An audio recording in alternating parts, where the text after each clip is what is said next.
Hello, my name is Alex Dyer. I am the Media and Communications Coordinator for the Virginia Beach Cultural Affairs Department. I'm here with two very special guests today, Juneteenth.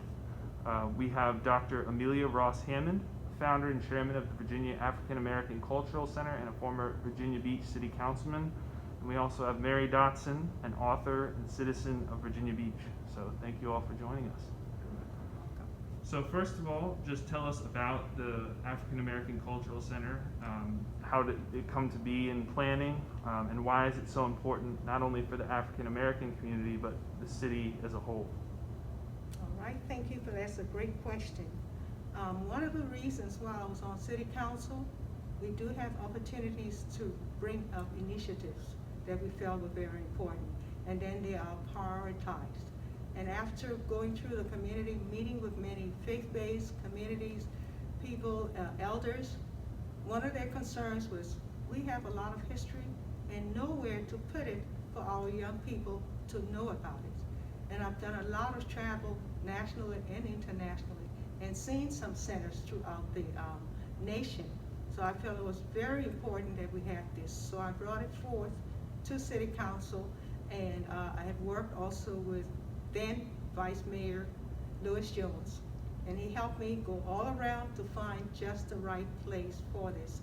And after explaining to them that the its mission is to collect, preserve, interpret, and celebrate the achievements of African Americans in the Commonwealth, and to talk about what they've done business-wise, policies, as well as education, civic organizations, religion, to impact, change, and bring about. And a lot of our young people do not have this education because it's not taught normally as part of the curriculum. So this will give them an opportunity not to only learn this, but to come to our center where they can feel safe, then they can dialogue about their interests, they can learn culture activities. This is not going to be a museum. Instead, it will be an interactive, intercultural center that all can come and all are welcome to visit. So why is it so important, and I'll ask both of you this question, why is it so important for you and for the citizens to be engaged, especially, Mary, we had the conversation beforehand about, passing down the knowledge. Yes. So why is it so important to make sure that the next generation is aware of their history, of their community? Yes. Well, I think it's very important for all citizens in the city of Virginia Beach to know and learn about each other through their culture and tradition. And it's very important for us to pass that down to the next generation and the generation, because it's history and culture who make who we are. And it's a strong indicator of identity. And also, this is not only our story, it's also your story. Yes. It's our story because we've intermingled, making America what it is.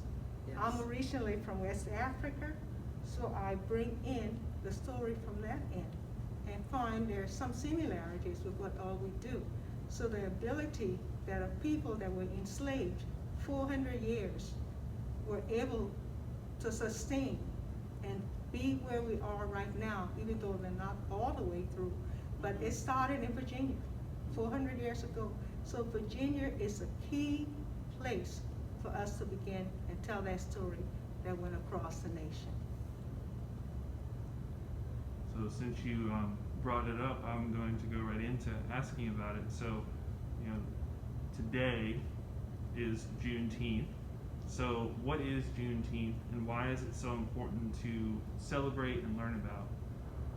Well, what happened is the Civil War only lasted 5 years. And during that time, where we have Abraham Lincoln comes into play there, and they were looking at the war for abolition, meaning abolishment of the practice of slavery.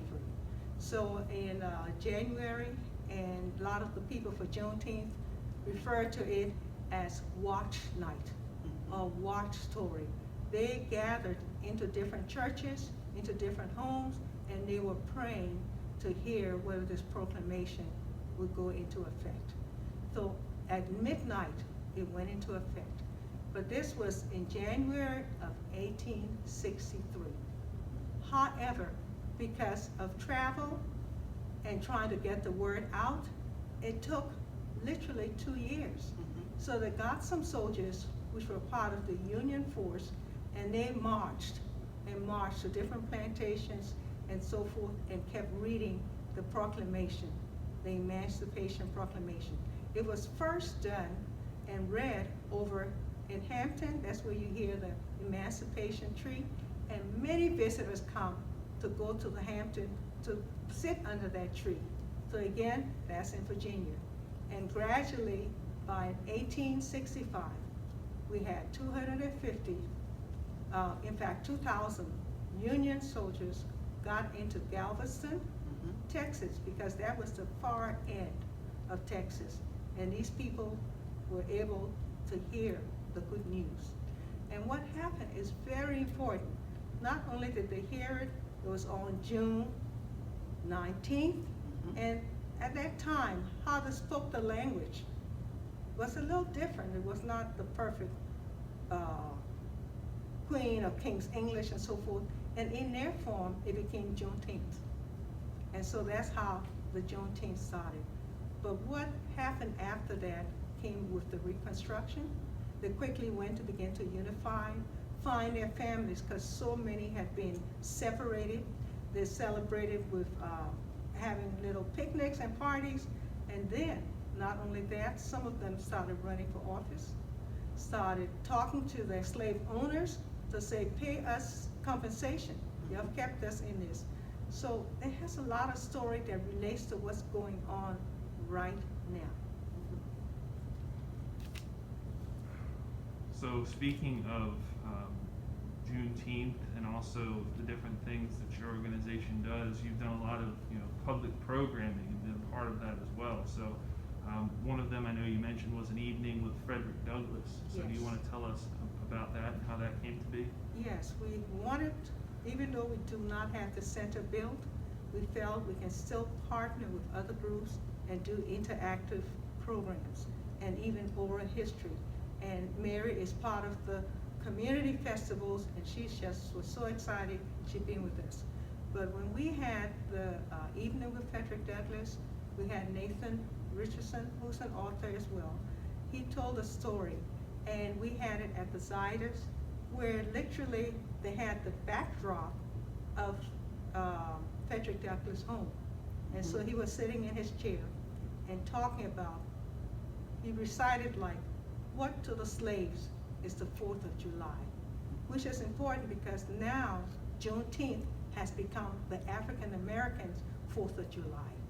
And not only that, he is an escaped slave. He was born in 1818, and he moved on where at first he was working on a farm from like age 6 and was able to go from where he started all the way to New York, where he met and saw other abolitionists who helped him.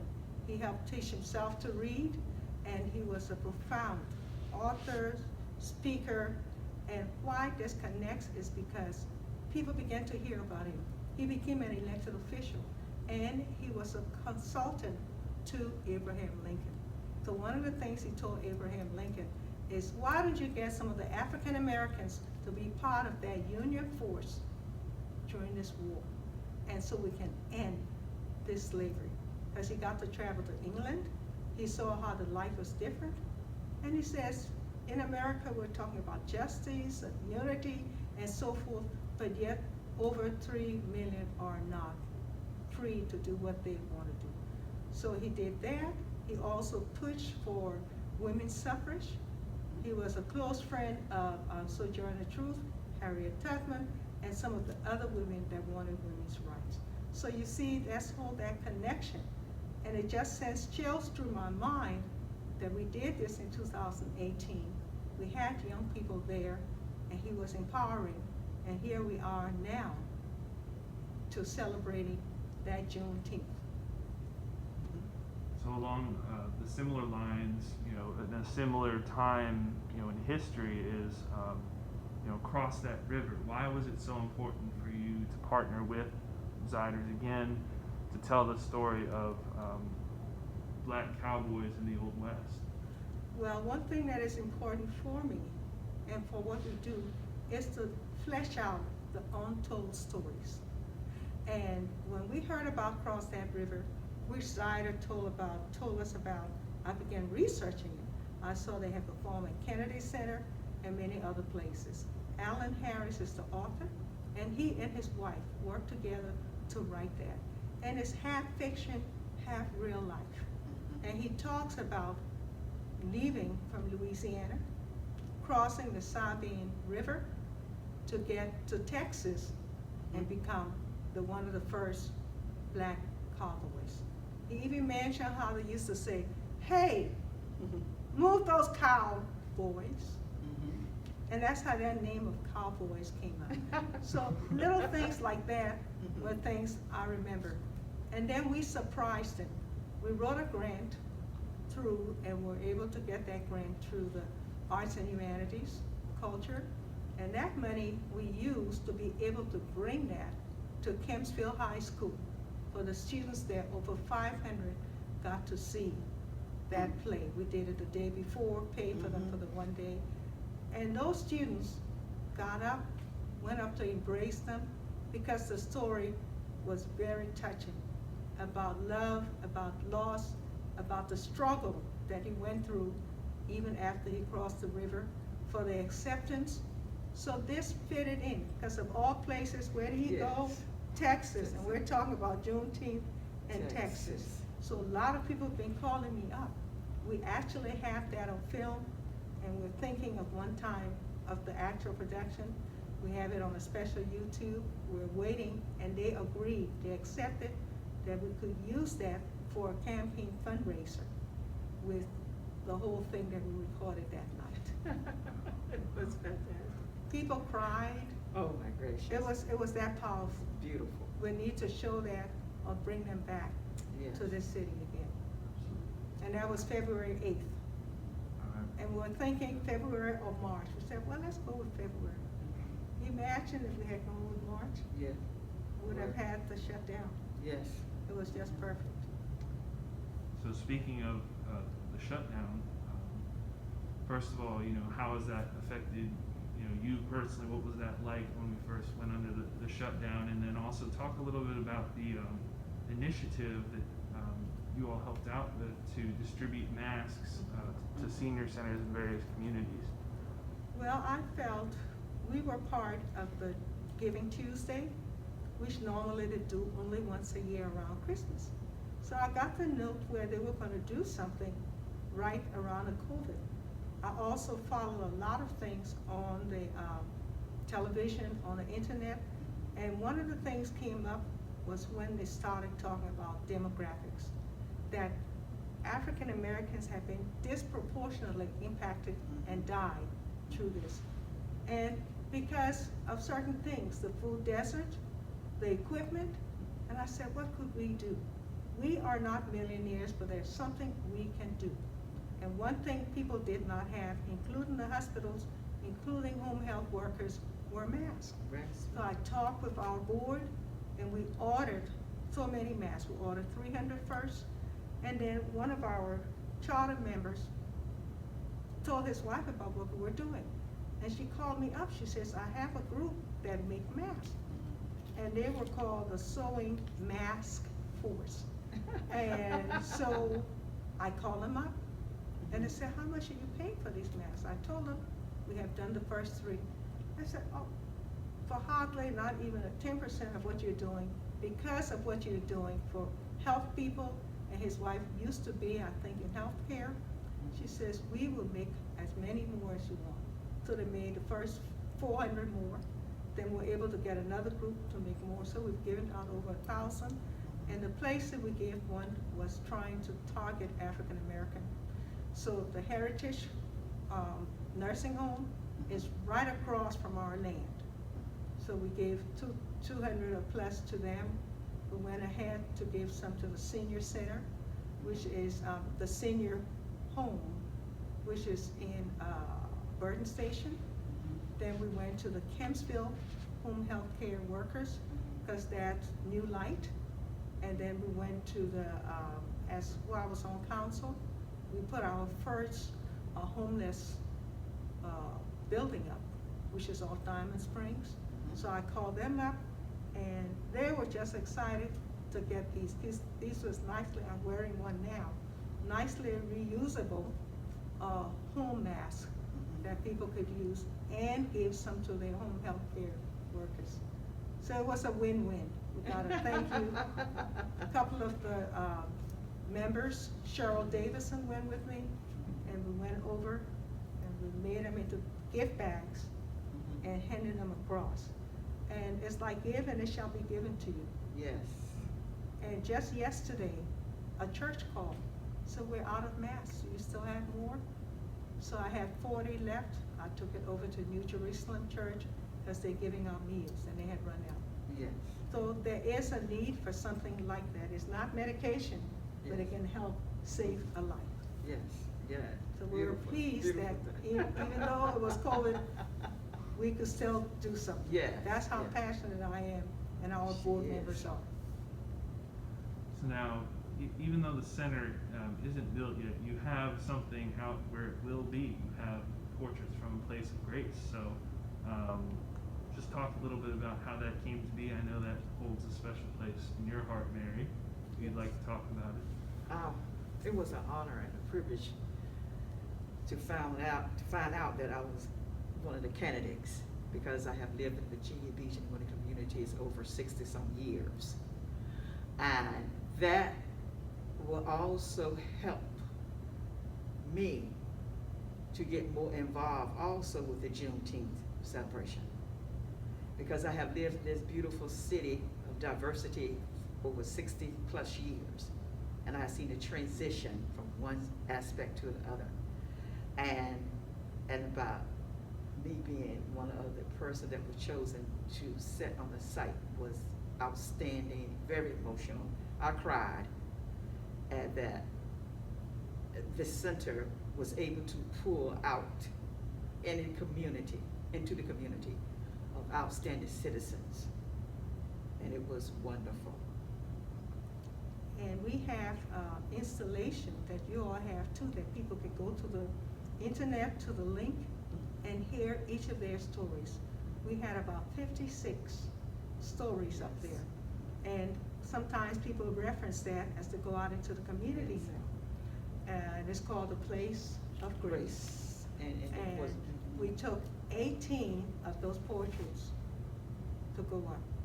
And the author, now I'm forgetting his name right off, but he said to me, would you choose whoever? And I said, no. You are the artist. You got to sit with them. You select. I will just sit back. So none of them knew until they were put in place that they were. And we have representation from the 14 historically black neighborhoods in Virginia.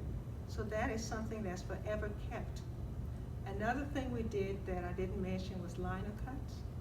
We had the high school from Kempsville, Bayside, some of the faith-based youth, and they spent a day doing liner cuts of different people, including Pharrell, Gabby Douglas, Sergeant, the first sergeant that got an award, and so forth. But they did older and younger. I think Edna Hendricks, our historian, she also, it was done. And your humble servant, somebody chose, and they have one of me. But we did about 20-some of those, Michael Daniels, and I can keep going. So this is what we want, because those students, when they saw that, got to learn, oh, we didn't know Sweet Pea Whitaker. Awesome. We didn't know Bruce Smith or this person or some of the older people. Yes. And that's keeping the history here for the next generation. Yeah. Becky Livis was also one of the. Becky Livis, Yeah. and did you know she was our first African-American anchor on television in this area? And today her daughter is now on Channel 13. Yes. Yeah. It was amazing. Mhm. It was amazing. I remembered seeing all the pictures, and we still have the collection of them. So for anybody Yes. watching, if you go to vvpublicart.org, you can see the installation, the cards, and the celebration that happened at the Museum of Contemporary Art as well. So make sure to check that out. So now I want to get down to it. So I hear you have something very special to share with us today. Yes, we do. One thing I must say, our mayor has been very supportive Yes. in many ways. Mm. We were part through the historic preservation for receiving the it was called the Proclamation of African American Heritage Month. So that was done February 4th. And also the Kemp's Union this year also got one of the proclamations. But he follows up, he Oh, he goes does. everywhere to see what's going on. He does. So right away, he remembered last year, because we took part in what Mary was doing, more like partners, and I spoke. Uh-huh. But the churches wanted to do the first, and so we said, yeah, we all gotta do this happening. Yes. So I'm very pleased, Mary, Yes. when I heard from the city, Uh-huh. the mayor's assistant, that you will be honored as part of this proclamation, Yes. which is now gonna go live through the Department of Cultural Affairs. Okay. So that's historic. Yes, it It's gonna is. be there It forever. is. It So I will. would like to read this proclamation. Okay. You ready? Whereas President Abraham Lincoln signed the Emancipation Proclamation on January 1st, 1863, declaring the slaves in Confederate territory free, paving the way for the passing of the 13th Amendment, which formally abolished slavery in the United States of America. And whereas about the signing of the Emancipation Proclamation was delayed nearly 2.5 years, as some slave masters in the Southwest withheld the information from their slaves, holding them as slaves through one more harvest season. And whereas June 19th, 1865 marks the date that Major General Gordon Granger arrived in Galveston, Texas, and declared in Order Number 3 the end of both the Civil War and slavery. And whereas combining the words June and 19th, Juneteenth became a symbolic date representing African American freedom and has been celebrated in various forms for over 150 years. And whereas after a conversation with her granddaughter, Mary Dotson, a Virginia Beach resident, realized that many were not aware of the significance of Juneteenth in Virginia. In partnership with New Hope Baptist Church and Little Piney Grove Baptist Church, she hosted the first community-wide Juneteenth celebration on June 22nd, 2019, to help educate the community about the importance of Juneteenth and celebrate the diversity of our city. And whereas the city of Virginia Beach recognizes the significance of this event and join hands with our community to celebrate the enduring promise of our country that all of us are created equal. Therefore, I, Robert M. Dyer, Mayor of the City of Virginia Beach, do hereby proclaim June 19th, 2020, Juneteenth in Virginia Beach. And I call on all citizens to reflect on how we've come, but to also recommit to the ongoing work of ensuring liberty and equal rights for all of our citizens. That's right. In witness thereof, I have hereunto set my hand and raised and caused the official seal of the city of Virginia Beach, Virginia, to be affixed this 18th day of June, 2020. Robert M. Bobby Dyer, Mayor. Yes. This is a proud day. It's a proud day for everyone For in the everyone. community. Because when I met Mary Awesome. and she started saying, you know, I'm writing a book. And I met her when we were doing those pictures. And she says, well, what are you doing? I said, so and so. She says, you know, I would really love to do Juneteenth. I knew about Juneteenth because I've lived in Colorado for 10 years. And I said, it's not happening here? And she says, no. I said, well, you can do it. And just encouraged her, and here we are today. Yes, yes. So that's a celebration. Yeah, yeah. And we clap for it. Yeah. I would just like to get extra thanks, to my mayor. I invited him there. He appeared. He shook my hand. He was glad that we were doing something of that sort. And the people who attended the meeting were diverse throughout the city. We had different cultures there, race, color, and they had an awesome time. And we also educated the individuals. And the food was good. Because at celebrations like this, food matters. Yes. If you see why Mary is dressed the way with the hat, Yes. she is impersonating how the slaves at that time didn't have fancy clothes, but they love a proud hat to wear on Sundays, and so that's why she's dressed as she is today. Yes. And of course, I'm in my Virginia African American Culture Center t-shirt. So what does it mean to the both of you that it's not just, you know, our local community in Virginia Beach that's recognizing the great importance of Juneteenth, but also in our state, with the governor declaring his intention to make it a state holiday, and you know the conversation going around the country. How powerful is that to you? I think it's very powerful because now, not only as Virginia Beach is becoming more knowledgeable of Juneteenth, it's the involvement of everyone working together as a team to make sure that this travel throughout the cities and the local cities like Norfolk, Virginia, Chesapeake, and things like that, and then comes out in our state and go into different states like Maryland and all the states of the United States. Because during the event at New Hope Baptist Church, I had people coming from New York to participate. I had singers, dancers, and things of that sort. And they had such a lovely time, and they said, Mary, let's have another one, which was planned for this year, however, the virus situation. And this is a way to bring everyone together throughout the United States, the importance of Juneteenth. Yes, and not only that, I mean, she depicted, including where the slave, she had someone bound and breaking that.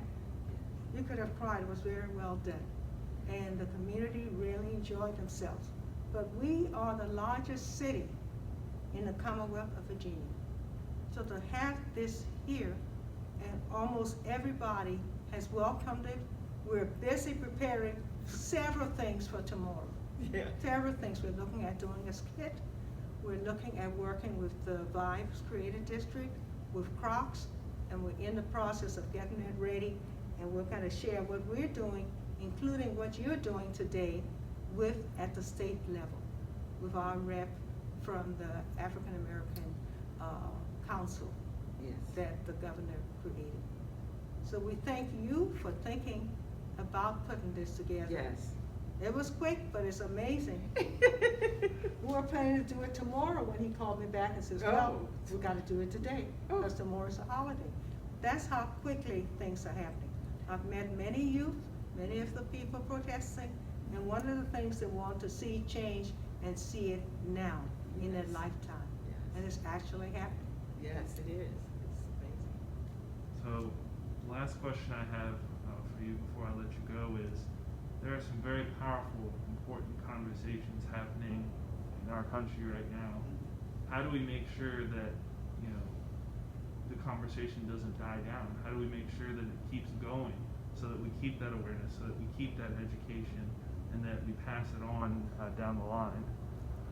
Well, for me, one of the important things, we have our website, we have our Facebook, and we'll continue giving knowledge that way. Also, we meet in small community groups to keep that conversation. I've also talked with the school board, the chair, to say, what are you all doing to do with diversity? And it's us bringing it out, Yes. continuing the conversation. I meet with many young people, so this is why it's important that I'm gonna work and with Mary and so many and our board members, so that we can get this center up. Because they've called me to say, can we come over and dialogue? Well, I said, it's not up yet, even though we're active, but we can meet at a church, or we can meet at another place. Yes. So we need that space to continue this very important conversation in a reasonable, in a respectful, in a strategic manner. Yes. That way, we don't have a lot of the vicious force that's going on. We can sit, break bread together, and move forward, looking the same direction. Yes. So we'll keep this up, and I know through Yeah. the Department of Cultural Affairs, Yes. you are great advocates too. Yeah. So together, we can make this happen. Yeah. Yeah. Thank you very much, Uh-huh. Dr. Ross-Hammond, and Mary, thank you for joining me Yes, for this. thank This you. was a very powerful conversation. I really enjoyed it. So thank you all, and let us know if there's anything we can